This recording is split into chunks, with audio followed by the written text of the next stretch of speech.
اور ان گنت لاتعداد احسانات ہیں جو سراپا احسان ہے، حقیقی محسن ہے۔ وہی عطا کرنے والا ہے جس کو جتنا عطا کرے، اور وہ اپنے فضل سے نوازتا ہے جس کو جتنا چاہے۔ اور یقیناً اس کی نوازشات میں، اس کی عنایات میں سب سے محبوب عنایت ہدایت ہے، رہنمائی ہے۔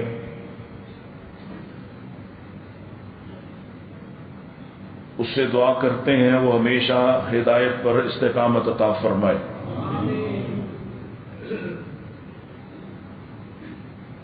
درود السلام امام الانبیاء سید الاتقیاء جناب محمد مصطفیٰ صلی اللہ علیہ وآلہ وسلم پر۔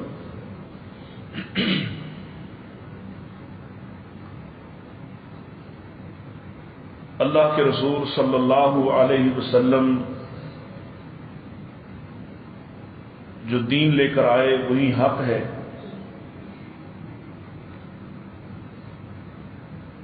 اب جس پیغام کے ساتھ بھیجے گئے وہ قرآن حق ہے۔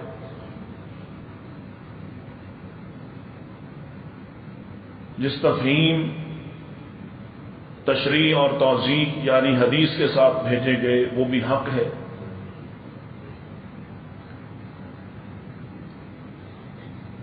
اور جس جماعت کے دلوں کو آپ کی رہنمائی ملی اور جن کا امتحان اللہ خود فرماتے ہیں کہ میں نے لیا ہے، وہ جماعت بھی حق ہے۔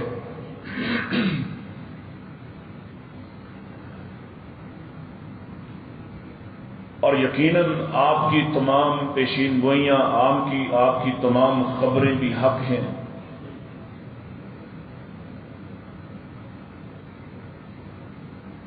اور اسی حق والی زبان سے آپ نے ارشاد فرمایا،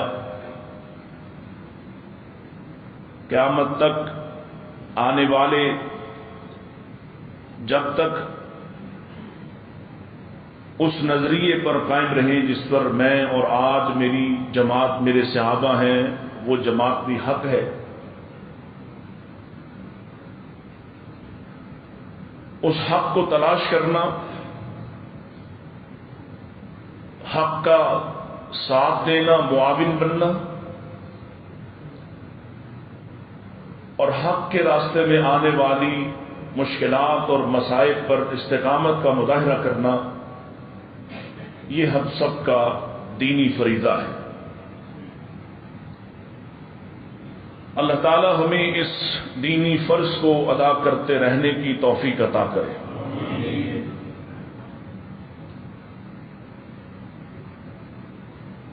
گزشتہ کچھ عرصے سے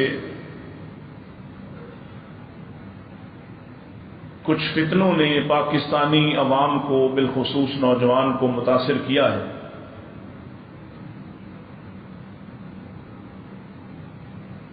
اور شاید یہ فتنوں کا ہی دور ہے۔ کہیں ہم سیاسی فتنوں کا شکار ہیں، کہیں ہم معاشی فتنوں کا شکار ہیں، اور ساتھ ہی ساتھ ہمارے دین پر بھی فتنہ گر اپنی مصیبتیں لے کر آتے ہیں اور اپنے اپنے ہتھ کنڈوں سے ان کو متاثر کرتے ہیں۔ علماء کی جماعت نے ہر طرح سے، ہر ممکن کوشش کی، بات چیت سے، فہم و تفہیم سے، علمی استدلالات سے ان فتنوں کا جواب دیا جائے۔ لیکن ظاہر ہے فتنہ گر ہمیشہ کسی ایجنڈے پر ہوتے ہیں۔ مقصد کبھی بھی ایسے فتنوں کا یا ایسے فتنہ بازوں کا دین کی تعلیم کو عام کرنا، دین کی اشاعت و ترویج کرنا یا دینی معاشرہ قائم کرنا نہیں ہوتا، بلکہ وہ انتشار پسند ہوتے ہیں۔ اور یہ پہچان ہے. آپ دیکھ لیجئے معاشی طور پر، سیاسی طور پر جتنے بھی لوگ فتنہ باز ہیں وہ معاشرے کے اندر انتشار پسند کرتے ہیں. انہی فتنوں میں سے ایک فتنہ جس نے ہمارے نوجوان کو بھی متاثر کیا وہ محمد علی مرزا جہلمی ہے، جس نے ایک نئے ہتھ کنڈے سے ہمارے نوجوان کو متاثر کیا. بخاری مسلم کا حوالہ دینا اور اس میں سے اپنی مرضی کی تعویل کے لیے حدیث کا کچھ حصہ اٹھانا اور پھر منکر احادیث کے ساتھ اپنے اس موضوع یا عنوان پر مزید ثبوت فراہم کرنا، اسلاف امت کے بارے میں نازیبا زبان استعمال کرنا، ائمہ دین کے بارے میں گھٹیا الفاظ اور گھٹیا تراکیب کا استعمال کرنا، اور بات بڑھتے بڑھتے دن بدن نئے سے نیا موقف اختیار کرنا،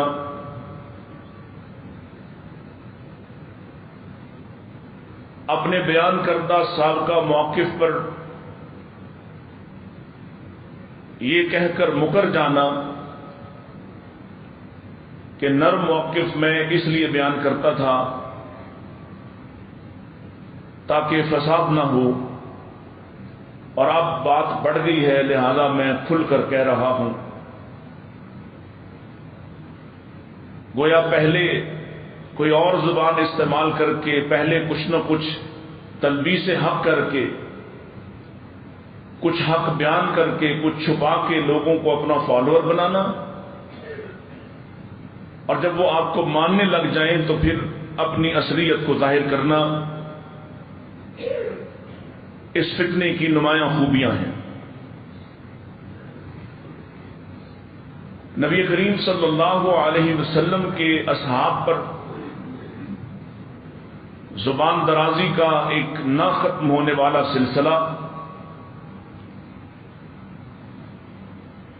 ہم تمام اہل سنہ جماعتیں، گروہ اس کا علاج یا ان فتنوں کا مقابلہ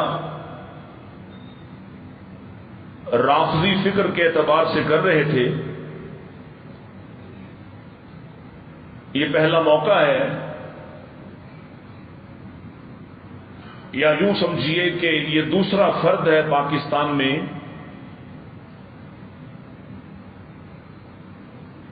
پہلے نمبر پہ اسحاق جالوی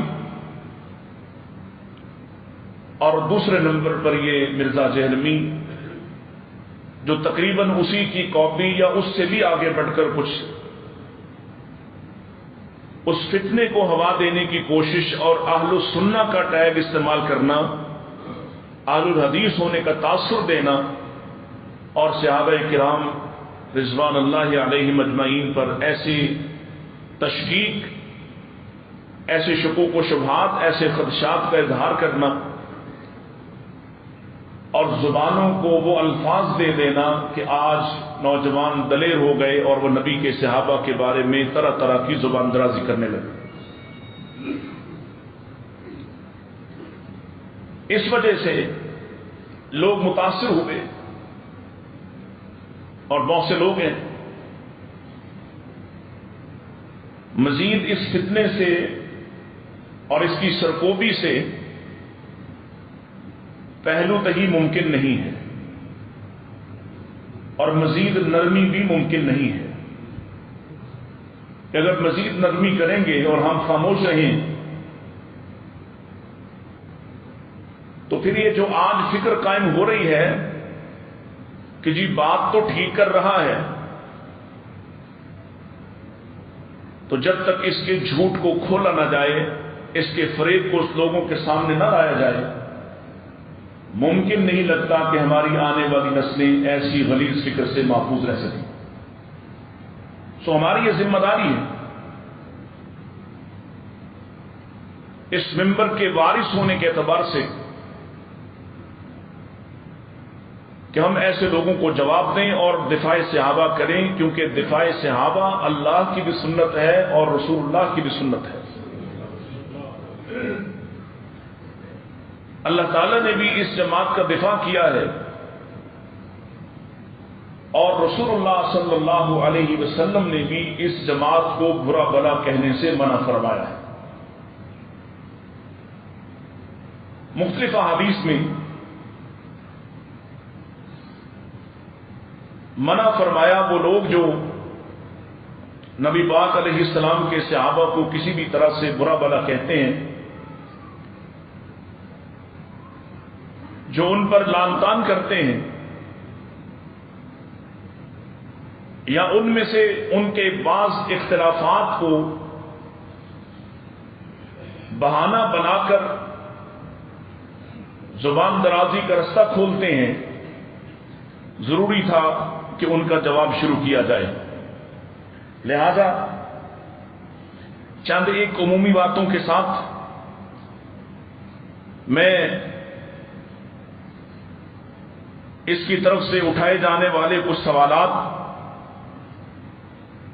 اور وہ لوگ خاص طور پر جو کہتے ہیں کہ اس نے کیا کیا ہے، اس نے تو سوال ہی اٹھایا ہے، آپ کی کتابوں کے حوالے ہی دیے ہیں، ان کے سامنے کچھ رکھنا چاہتا ہوں. سب سے پہلی نصیحت تو یہ ہے کہ نبی پاک کے صحابہ کے بارے میں احتیاط کرو، اس لیے کہ یہ وہ جماعت ہے جس کا ایمان اللہ بیان کرتا ہے، جس کا ایمان کسی اور شخص کے بارے میں تو ہمارا عقیدہ ہو سکتا ہے، کسی فرد کے بارے میں کہ آنے والے حالات اور صحابہ کی جماعت کے آنے والے بدلنے والے خیالات کا ان کو نہیں پتا یا ان کو خبر نہیں ہو سکی، لیکن اللہ کے بارے ایسا تصور بھی محال ہے اور گناہ ہے.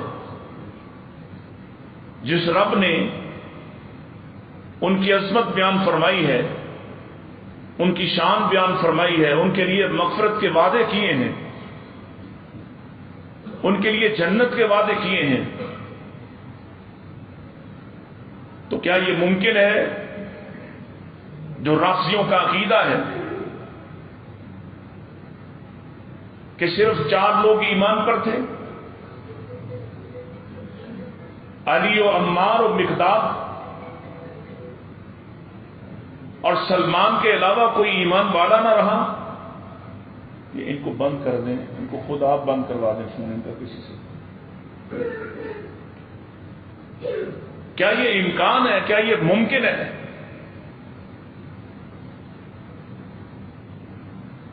کہ انبیاء کی تاریخ کا سب سے کامیاب نبی،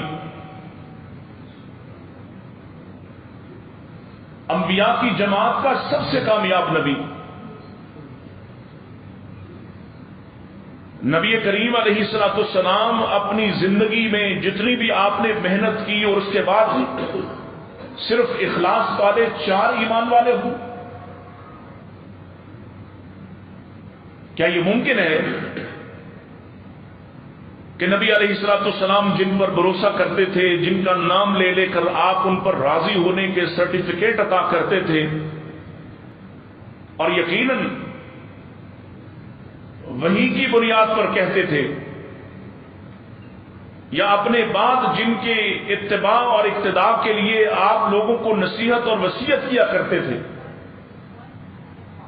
کیا یہ ممکن ہے کہ وہ لوگ آپ کی ان خبروں کے مصداق نہ نکلے ہوں؟ عجب کھیل ہے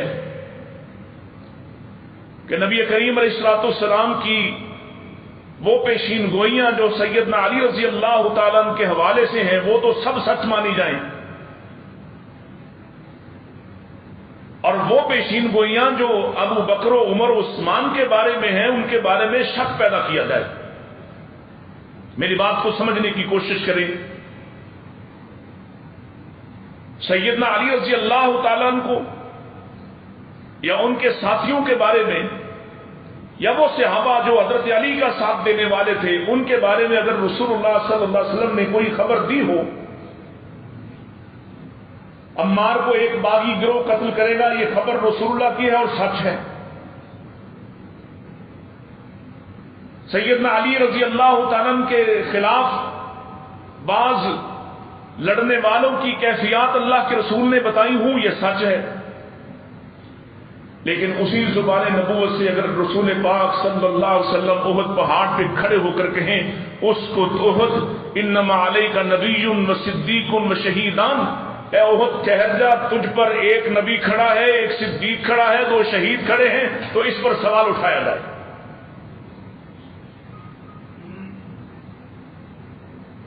ہمارا عقیدہ اور ہمارا نظریہ ہے رسول اکرم صلی اللہ علیہ وسلم نے کسی کے بارے بھی پیشین گوئی اپنی مرضی سے نہیں کی، نہ اپنے ذاتی علم سے کی ہے، بلکہ جس کو جو خبر دی ہے، اگر علی کو خبر دی کہ تمہیں ایک شقی قتل کرے گا تو یہ بھی وحی کی بنیاد پر تھی، اور اگر سیدنا ابو بکر کے بارے میں کوئی جملہ ارشاد فرمایا تو وہ بھی وحی کے ساتھ تھا، اگر عمر کی آنے والی کیفیت کے بارے میں ان کی دینداری کے بارے میں آپ نے کچھ ارشاد فرمایا تو وہ بھی وحی کے مطابق تھا، اگر عثمان پر اپنی رضا کو ظاہر کیا تو وہ بھی وحی کے مطابق تھا۔ یہ عجیب بات ہے۔ اور اسی طرح اگر آپ چلتے جائیں، اگر نبی پاک نے یہ کہا ہو اے معاویہ میں تم اور تمہاری بہن جنت میں ایسے ہی ہوں گے، سمجھیے میری بات کو ذرا، اس لیے کہ اب یہ سمجھانا زیادہ ضروری ہو گیا، کیونکہ میں محسوس کرتا ہوں ہمارے ہاں بھی ایسے بہت سے لوگ ہیں جو اس فتنے کو سننے والے اور اس سے سن کر متاثر ہونے والے اور اس کی بدزبانی کو ہلکا سمجھنے والے۔ حضرت امیر معاویہ آئے رضی اللہ تعالیٰ عنہ، تو جناب نبی پاک علیہ السلام ان کی بہن اپنی بیوی سیدہ ام حبیبہ کے ساتھ ایک بستر پر بیٹھے ہوئے، اور آپ کے ہاتھ میں کوئی مشروب کا پیالہ ہے، کوئی برتن ہے، وہ انہیں دیکھ کر میاں بیوی کو اس حالت میں دیکھ کر کہ پاس پاس بیٹھے ہیں، شاید کوئی خاص بات چیت کر رہے ہوں، واپس پلٹ گئے۔ اللہ کے رسول نے آواز دے کر بلایا، اور واپس جب آئے فرمایا معاویہ میں تمہاری بہن اور تم کل جنت میں ایسے ہی ہوں گے۔ مجھے بتاؤ یہ خبر رسول اللہ کی اپنے علم کی بنیاد پر تھی یا وحی کی بنیاد پر تھی؟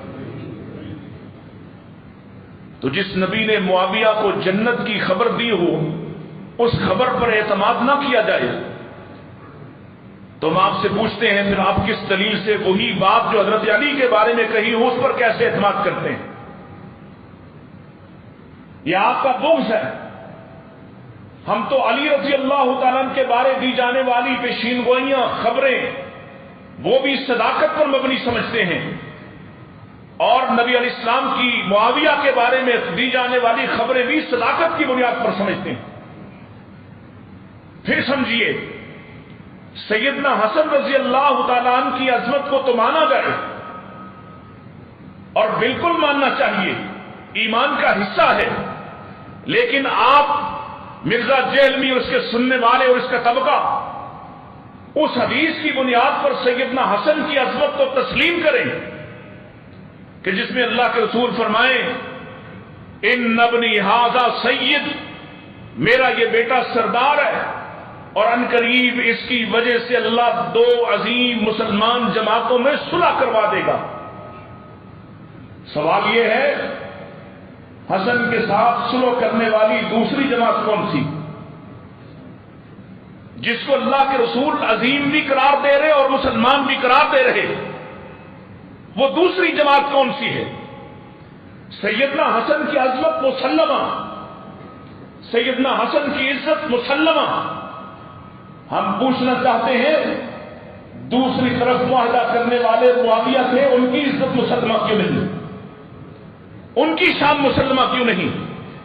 جن کے بارے اللہ کے نبی فرما رہے کہ دو عظیم گروہوں کے درمیان، مسلمانوں کے دو عظیم گروہوں کے درمیان، ایک گروہ تو سیدنا علی کے وہ صحابی اور ساتھی اور حضرت حسن کے وہ ساتھی اور سپاہی، تو دوسری طرف کون تھا؟ ایک طرف والوں کے لیے عصمت مانو اور دوسری طرف والوں کے لیے کچھ بات سمجھ رہے ہیں؟ توجہ ہے آپ کی؟ ایک طرف والوں کی تو بات سمجھو، ان کی عظمت کا اعتراف بھی کرو،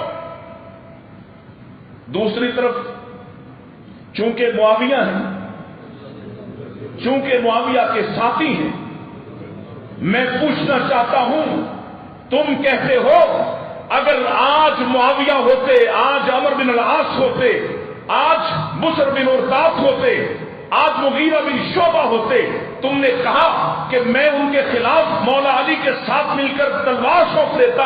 میں پوچھنا چاہتا ہوں دوسری طرف کون سا گروہ تھا جس کے ساتھ حسن نے صلح کی؟ اور حسن رضی اللہ تعالیٰ کی صلح کی بنیاد پر اللہ کے نبی نے فرمایا یہ دو عظیم گروہ ہیں جن پر حسن رضی اللہ تعالیٰ نے اپنی تلوار میان میں ڈال دی، تم ان پر تلوار نکالنے کے دعوے کرتے ہو. ایک سیاسی اختلاف تھا، ہاں سیاسی اختلاف تھا، کوئی دینی اور مذہبی اختلاف نہیں تھا.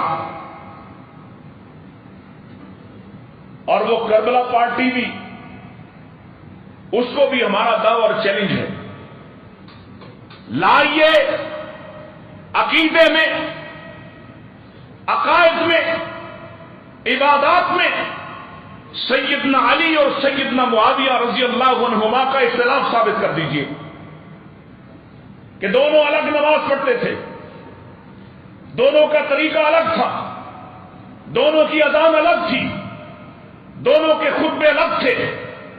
بتائیے کوئی ایک اختلاف لائیے اپنی کتابوں سے ہی پیش کر دیجئے کہ حضرت علی اور معاویہ رضی اللہ عنہما کی جنگ یا لڑائی سیاسی بنیاد پر نہیں تھی، ایک اختلاف قصاص عثمان کی بنیاد پر نہیں تھی، بلکہ کوئی مذہبی جنگ تھی.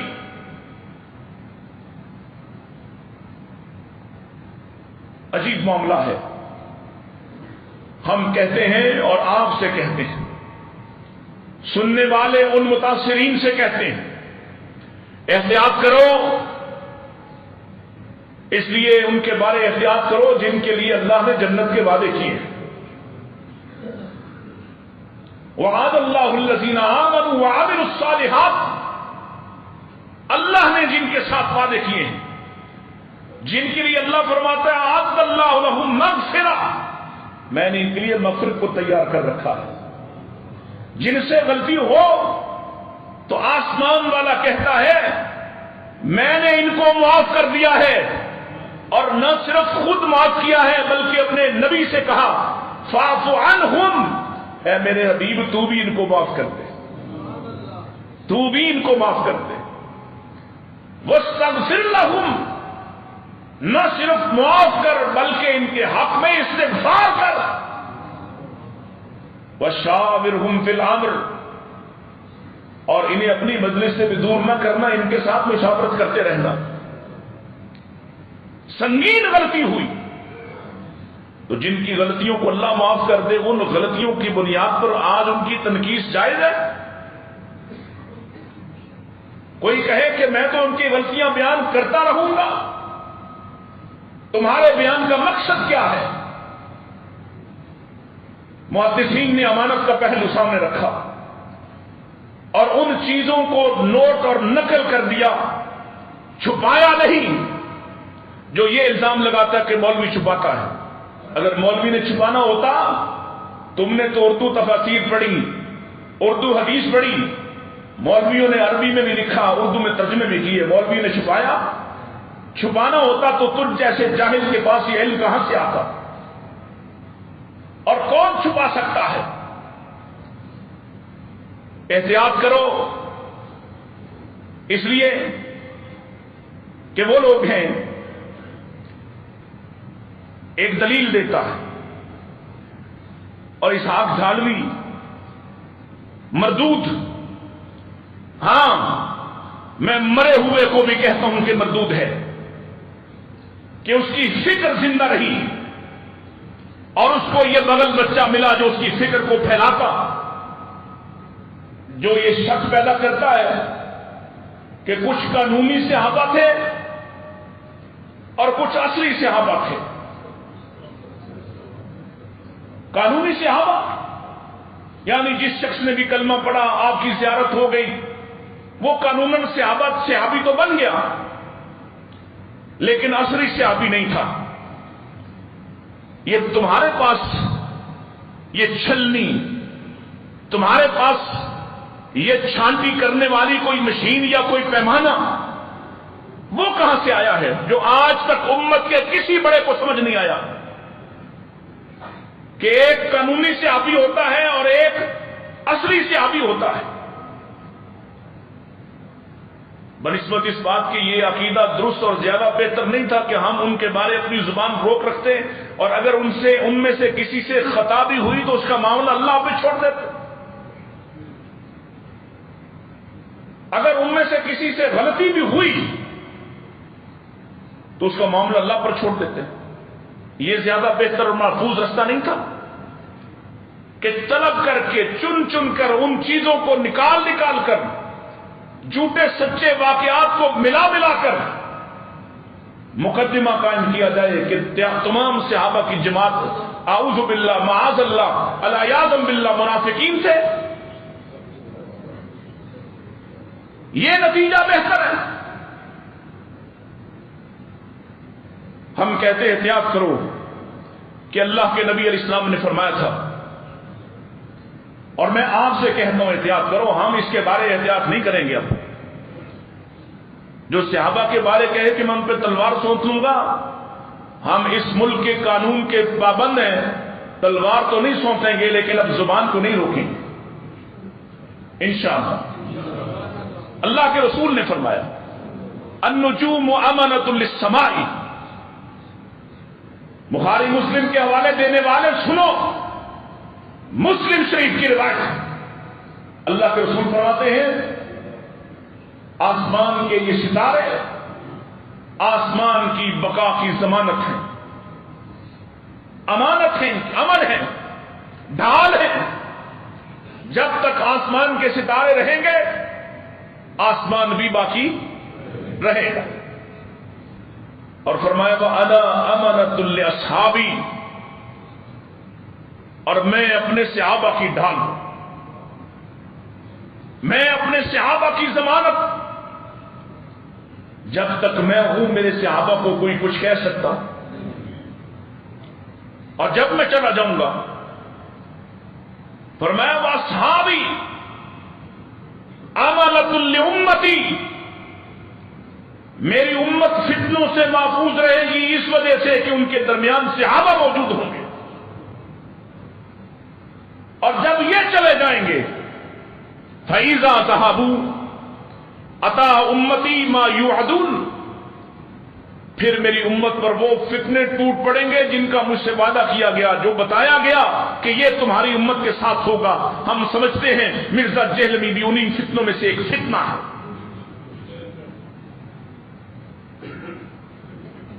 اور کسی رعایت کے آپ مستحق نہیں ہیں۔ کیوں؟ میں آپ کے سامنے وہ چیزیں رکھوں گا جس سے آپ خود محسوس کریں گے۔ صحابہ کے بارے میں زبانی، اور سنیے امام اہل سنہ امام احمد ابن حنبل رحمت اللہ تعالی علیہ رحمت واسعہ، آپ کا ایک فتویٰ سن لیجئے۔ آپ فرماتے ہیں وَمَن تَنَقَّصَ أَحَدًا مِنْ أَصْحَابِ رسول اللہ، جو شخص کسی ایک صحابی کی بھی تنقید کرتا ہے او ابغضہ، یا اس کا بغض رکھتا ہے، لحادث کان منہ، جو کسی حادثے یا کسی واقعے کی بنیاد پر کسی صحابی سے بغض رکھتا ہے، او ذکر مساویہ، کان مبتدعا، جو صحابہ کے بارے میں کسی واقعے کی بنیاد پر کسی حادثے کی وجہ سے، وہ حادثہ کربلا کا ہو، وہ حادثہ جمل کا ہو، وہ صفین کا ہو، کسی حادثے اور کسی واقعے کی بنیاد پر کسی صحابی کے بارے میں بدزبانی کرتا ہے، بغض رکھتا ہے، تنقید کرتا ہے، کمی کرتا ہے شان میں، تو امام احمد بن حنبل فرماتے ہیں کان مبتدعا، یہ شخص بدعتی ہے، اس کے بدعتی ہونے میں کوئی اختلاف۔ اور یہی نہیں، فرمایا خارج علی الجماعہ، یہ جماعت اہل السنہ سے خارج ہے، اس کا جماعت سے کوئی تعلق نہیں، حتیٰ کہ یترحم علیہم جمیعا، حتیٰ کہ یہ ان پر یعنی صحابہ پر اللہ کی رحمت کی اجتماعی دعا کرے، ظاہری دعا کرے، ان پر اللہ کی رحمت کو طلب کرے، وَيَكُونُ قَلْبَهُ لَهُمْ بِأَجْمَعِهِمْ سَلِيمًا، اور تمام صحابہ کے بارے میں اس کا دل جب تک صاف نہیں ہوتا، اس وقت تک اس شخص کا جماعت اہل سنہ سے، مسلمانوں کی جماعت سے کوئی تعلق نہیں، یہ بدعتی ہے۔ احتیاط کرو، میں اپنے نوجوانوں سے کہتا ہوں، احتیاط کرو صحابہ کے بارے کسی بدزبان کی بدزبانی پر صرف خوش ہونا، کسی بدزبان کی بدزبانی کو صرف کوٹ کرنا، احتیاط کرو اس بات سے۔ اور پھر اس ضمن میں آخری دلیل، احتیاط کرو ان کے بارے جن کو اللہ کے نبی نے وصیتیں کی ہوں، جن کو اللہ کے رسول نے نصیحتیں کی، جنہوں نے اپنے نبی کی نصیحتوں کو یاد رکھا، جنہوں نے رسول اللہ کی وصیتوں کو سنبھال رکھا، ان کے بارے احتیاط کرو، احتیاط کرو ان کے بارے جنہوں نے مخالفین سنت سے بیداری کا اظہار کیا۔ کسی صحابی کا سگا بیٹا بھی اگر سنت سے بیدار ہوتا تو صحابی اس سے قطع تعلق کر لیتا۔ عبداللہ بن مغفل کی حدیث یاد کرو، فرمایا اپنے بھتیجے کو کہا، وہ پتھر مار رہا تھا راستے پر، منع کیا کہ اللہ کے رسول نے اس طرح سے پتھر پھینکنے سے منع کیا۔ اس نے کہا اس سے کیا فرق پڑتا ہے، خالی رستہ ہے، پتھر ہی تو پھینک رہا ہوں۔ فرمایا میں نے تمہیں نبی پاک کی حدیث سنائی اور تم کہتے ہو کہ اس سے فرق کیا پڑتا ہے۔ اس بچے کے ساتھ آپ نے قطع تعلق کر لیا، سلام دعا ہی ختم کر دی۔ احتیاط کرو ان صحابہ کے بارے جنہوں نے قربانیاں دی، جھوٹے نبیوں کے خلاف جنگیں لڑی۔ احتیاط کرو ان صحابہ کے بارے جنہوں نے نبی پاک کے دین میں ذرا سی تنقید بھی برداشت نہ کی، کہ ابو بکر رضی اللہ تعالیٰ عنہ کے امام کہتے ہیں اگر کوئی اس سے پہلے نبی پاک کو بطور خلیفہ، بطور نبی، بطور حاکم زکات دیتا تھا، اونٹ دیتا تھا، اونٹ کے ساتھ اس کی نقیل دیتا تھا، آج اگر وہ حکومت اسلامیہ کو اونٹ دے اور نقیل نہ دے تو میں اس کے خلاف جہاد کروں گا، گویا اتنا سا بھی دین میں تنقید برداشت نہیں کروں گا۔ ان لوگوں کے بارے زبان درازی کرنے سے پہلے 1000 مرتبہ سوچو۔ آئیے یہ بات ابھی چلے گی، لیکن میں آپ کے لیے کچھ سوالات لایا ہوں اور کوشش کریں گے آئندہ کے لیے کہ یہاں ایک LCD لگا کر آپ کو ویڈیو پیکج جو بعد میں دیکھنا چاہے کہ یہ کیا کہتا پھرتا ہے وہ آپ کو دکھایا جائے، تاکہ آپ اس فتنے سے صحیح طور پر واقف ہوں۔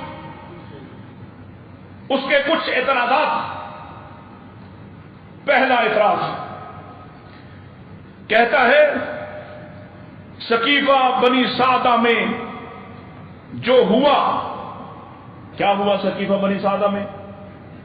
حضرت ابو بکر صدیق خلیفہ بنے. زبان سنو، ہم تو اس زبان کو کبھی کسی گلی اور بازار میں بھی بولنے سے رہے، لیکن دہرانا پڑ رہا ہے اس فتنے کو واضح کرنے کے لیے.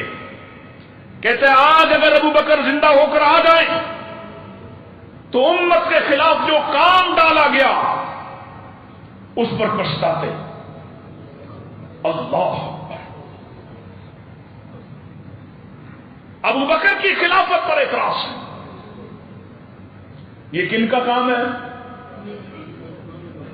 اہل سنت کو تکلیف کبھی، علی کو کبھی تکلیف یا پریشانی رضی اللہ تعالیٰ عنہ. کس کو تکلیف ہے؟ ایک طبقہ ہے صرف، وہ یہودی النسل جن کو یہ دکھ ہوا ہمارے نبیوں کے جانے کے بعد ہم نے دین کا حلیہ بگاڑا، اور یہاں اس قدر استقامت کے ساتھ ابو بکر کھڑے ہو گئے ہیں کہ ایک نکیل بھی معاف کرنے کو تیار نہیں ہے. ان کو تکلیف ابو بکر کی خلافت سے آج تک. اس پہ سوال اٹھاتا ہے. ہم پوچھنا چاہتے ہیں اس خلافت کو ماننے والے کون لوگ تھے؟ کیا اللہ کے نبی نے انصار صحابہ کے لیے نہیں فرمایا آیت الایمان حب الانصار؟ چلو قریشیوں میں جھگڑا تھا، ہم تجھے صحیح بخاری صحیح مسلم کے حوالوں سے کہتے ہیں کہ اللہ کے رسول نے نہیں کہا تھا آیت الایمان حب الانصار؟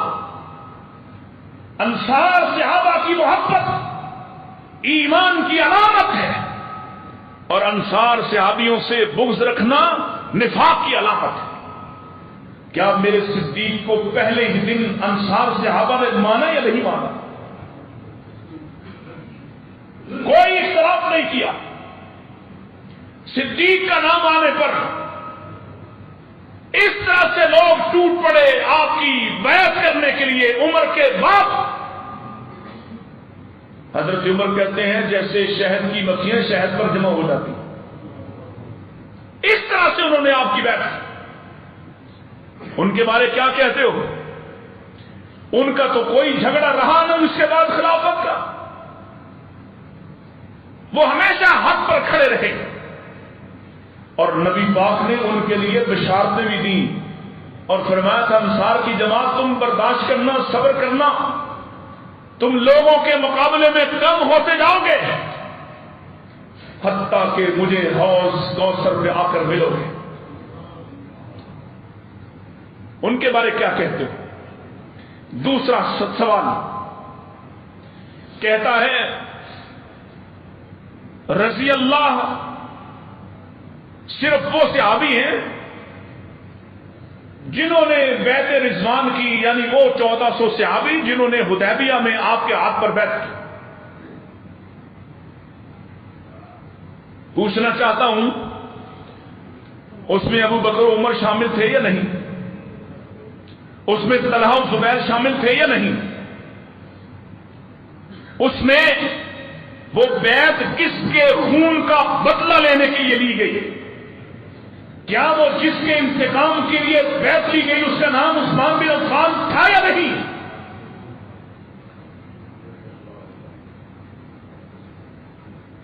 کیوں؟ اس لیے یہ سوال کیوں ہے کہ کہتا ہے اس کے بعد بڑی تعداد منافقین کی تھی. اللہ اکبر. غزوہ تبوک میں نبی پاک علیہ السلام کے ساتھ 20,000 صحابہ جہاد کے لیے نکلے. کتنے؟ یاد رکھنا دلیل کو تھا. اور صرف 3 خالص. کتنے؟ 3 خالص. وعلى الثلاثة الذين خلفوا.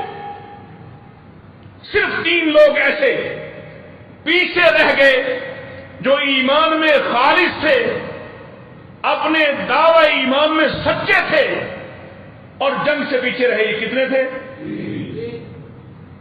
ان پیچھے رہنے والوں میں طلحہ و زبیر تھے،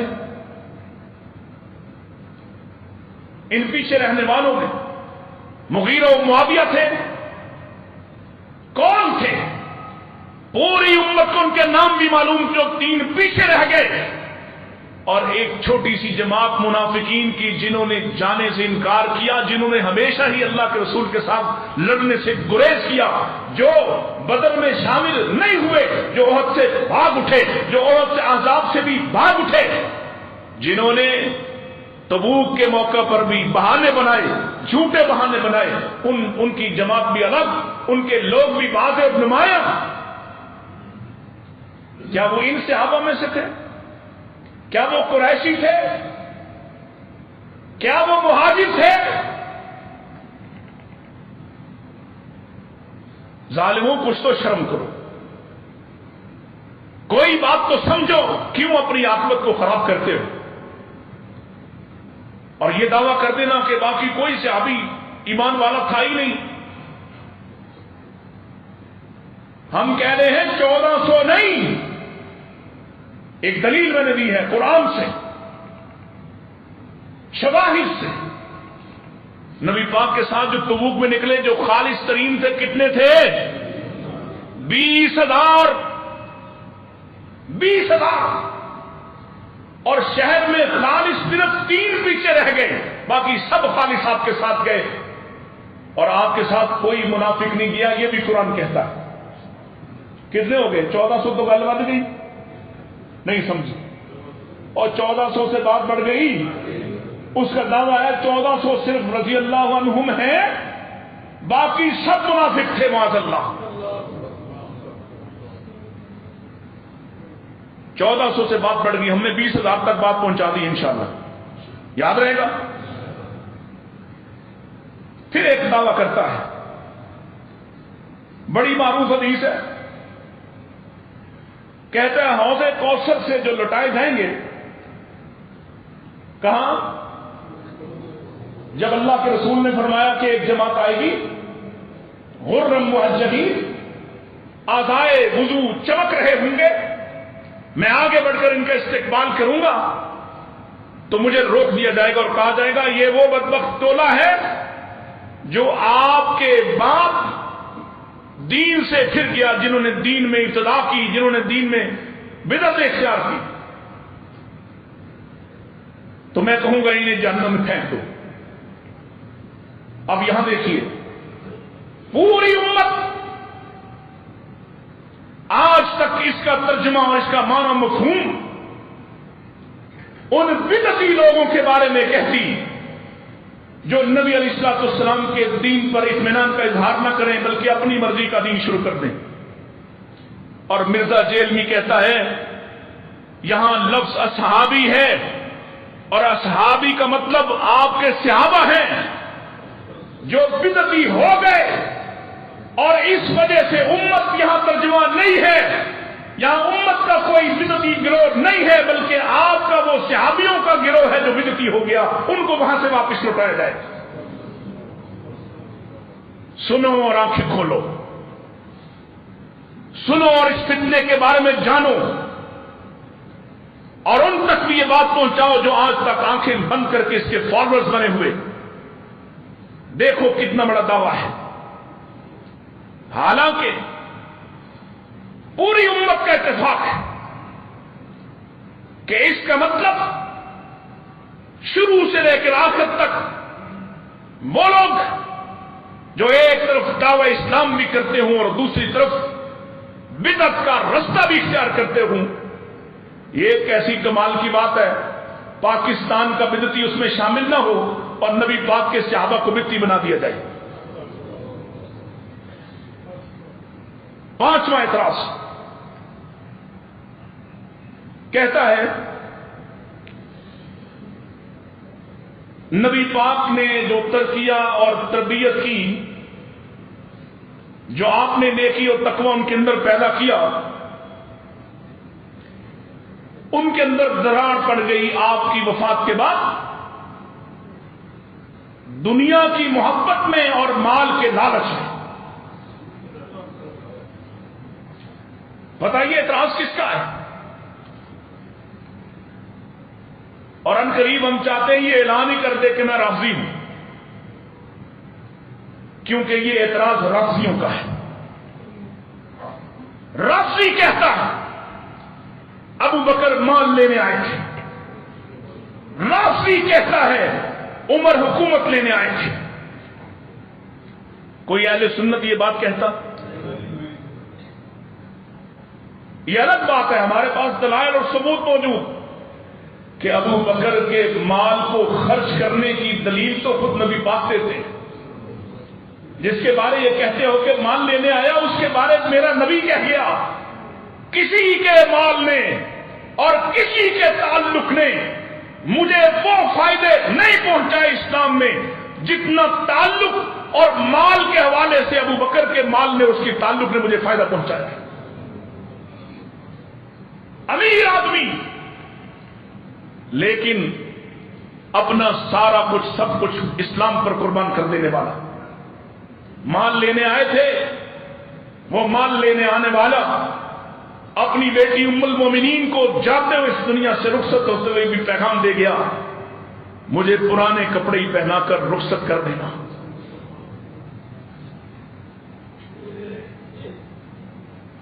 میرے لیے نئی چادریں میرے کفن میں استعمال نہ کرنا،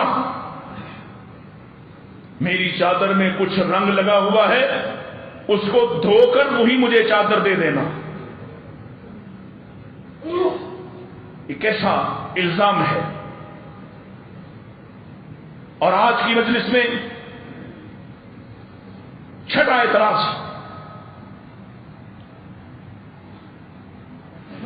کہتا ہے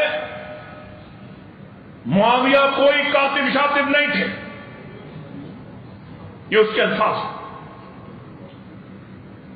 بلکہ ابو سفیان جب مسلمان ہوئے تو وہ آئے اور آ کے نبی پاک سے کہا میرے پتر نے منشی رکھ دے. یہ لفظ بھی اس کے ہیں.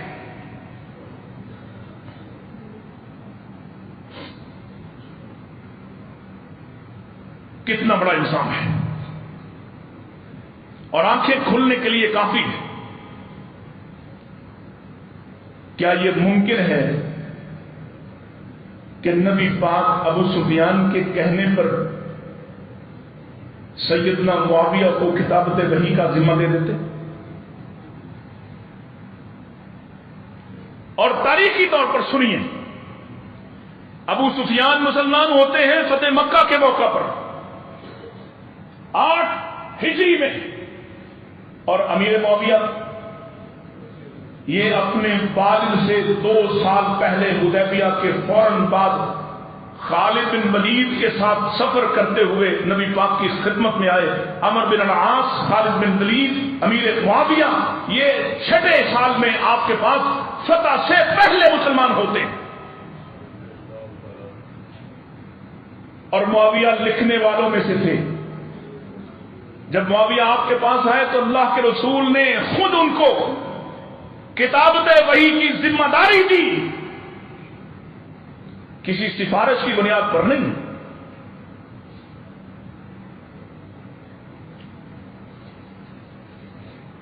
یہ جو دلائل میں نے آپ کے سامنے رکھے ہیں کچھ، اور ابھی باقی آپ کے سامنے ہم پیش کریں گے. اس آدمی کا کیا بھروسہ جو کہتا ہو کہ ٹھیکری پر نماز پڑھنا افضل ہے، جو کہتا ہو ارسال الیدین ہاتھ چھوڑ کر نماز پڑھنا افضل ہے. ہاں یہ سب کچھ اس کا کہا ہوا ہے. اور دلیل کیسے دیتا ہے، اور یہ سننے والے جاہل کیسے دھوکے میں آتے ہیں. کہتا ہے بخاری شریف کی روایت ہے، نبی پاک علیہ السلام معراج کی وہ لیلۃ القدر کی وہ رات جو آپ بھول گئے بتانا، اس رات بارش ہوئی، اللہ کے نبی نے نماز پڑھی، تو آپ نے جب نماز پڑھ کے آپ واپس لوٹے، صحابہ کہتے ہیں ہم نے آپ کے ماتھے پر، پیشانی مبارک پر کیچڑ کے اثرات دیکھے. اس سے ثابت کرتا ہے کہ نبی پاک چٹائی پر نماز نہیں پڑھتے تھے، نبی پاک کسی قالین پہ نماز نہیں پڑھتے تھے، کسی کپڑے پر نماز نہیں پڑھتے تھے، آپ مٹی پر نماز پڑھتے تھے، لہذا شیعہ کا مقدمہ ثابت ہوا کہ مٹی رکھنا جائز ہو گیا۔ کیا کہیں اس جہالت پر، کیا کہیں؟ نبی پاک علیہ السلام نے مٹی پر نماز پڑھی ہے اس لیے کہ پوری مسجد میں کوئی صف نہ تھی، اور نبی کے یاروں نے جب اللہ نے مال دیا تو پوری مسجد کے اندر چٹائیاں بھی تھیں اور مختلف آسائشیں اور سہولتیں بھی آتی تھیں۔ نبی پاک نے اپنے گھر میں بھی نماز پڑھی، اور ظالم بخاری کی اس حدیث کو بھی پڑھ جس میں میری ماں سیدہ عائشہ کہتی ہیں اللہ کے نبی میرے بستر پر بھی نماز پڑھتے تھے۔ کس پر؟ تو بستر مٹی کا ہوتا ہے، بولو۔ میری ٹانگوں کو ہاتھ لگاتے میں سمیٹ لیتی، آپ اس جگہ سجدہ کرتے۔ بتاؤ ذرا، کوئی چادر بچھی ہوگی نا جہاں آپ سجدہ کرتے ہوں گے، کوئی بستر، کوئی چیز، کیا دلیل ہے؟ اس آدمی کا کیا بھروسہ؟ انشاءاللہ آنے والے خطبات میں اس کے اس طرح کے سارے جھوٹے اعتراضات اور اس کی ساری بدزبانی آپ کے سامنے پیش کریں گے۔ اللہ ہمیں ہمیشہ صحابہ کی محبت عطا رکھے، اور ہمیشہ صحابہ کی جماعت کا دفاع کرنے کی ہمت دیے رکھے، اور ہمیشہ ان فتنوں کے مقابلے میں اہل سنت کی جماعت، ان کے بچوں، ان کی آل اولاد کو کھڑا رکھے۔ اللہ ہم سب کا خاتمہ صحابہ کے ساتھ فرمائے، اللہ ہمارا خاتمہ علی رضی اللہ تعالیٰ عنہ کے ساتھ فرمائے، اللہ ہمارا